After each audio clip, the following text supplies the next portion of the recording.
పూర్వభాద్ర నక్షత్రం 4వ పాదంలో జన్మించినటువంటి వాళ్ళు, ఉత్తరాభాద్ర నక్షత్రం 1, 2, 3, 4 పాదాల్లో జన్మించినటువంటి వాళ్ళు, రేవతి నక్షత్రం 1, 2, 3, 4 పాదాలలో జన్మించినటువంటి వాళ్ళందరూ కూడాను మీనరాశి కిందికి వస్తారు. 19 అక్టోబర్ నుండి 5 డిసెంబర్ వరకు గురు భగవానుడు కర్కాటక రాశిలో సంచరిస్తున్నాడు. అంటే 19 అక్టోబర్ రోజున కర్కాటక రాశిలో ప్రవేశిస్తున్నాడు. ఇది ఉచ్చస్థానం.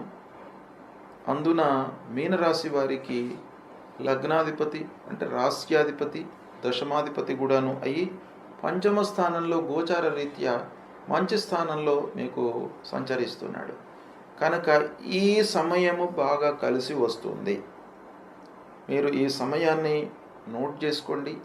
19 అక్టోబర్ నుండి 5 డిసెంబర్ ఈ మధ్యకాలంలో కర్కాటక రాశిలో బృహస్పతి సంచరిస్తున్నాడు. పంచమ స్థానము, ఉచ్చస్థానము, దశమాధిపతి, రాస్యాధిపతి కూడాను అయినాడు. కాబట్టి ఈ కాంబినేషన్ మీకు బాగా కలిసి వస్తుంది.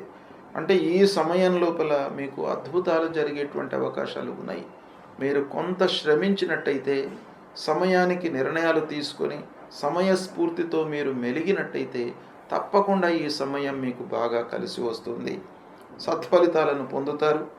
కొంత సాహసం కూడా జోడించండి, అప్పుడు మీకు లాభాలు బాగా కనబడతాయి.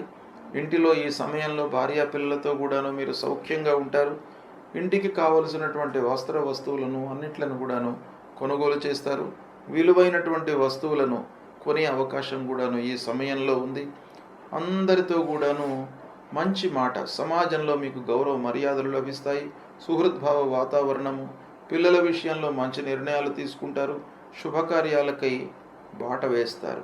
పిల్లల యొక్క వివాహం విషయం లోపల నిశ్చితార్థం కానివ్వండి, సంబంధం కుదర్చడం కానివ్వండి, మంచి సంస్థల లోపల వాళ్లను ప్రవేశము లభించేటట్టుగా మీరు ప్రయత్నాలు చేయడం, ఇవన్నీ కూడాను ఈ సమయంలో మీకు అనుకూలమైనటువంటి వ్యవహారం, అనుకూలంగా ఉంటుంది ఈ సమయం.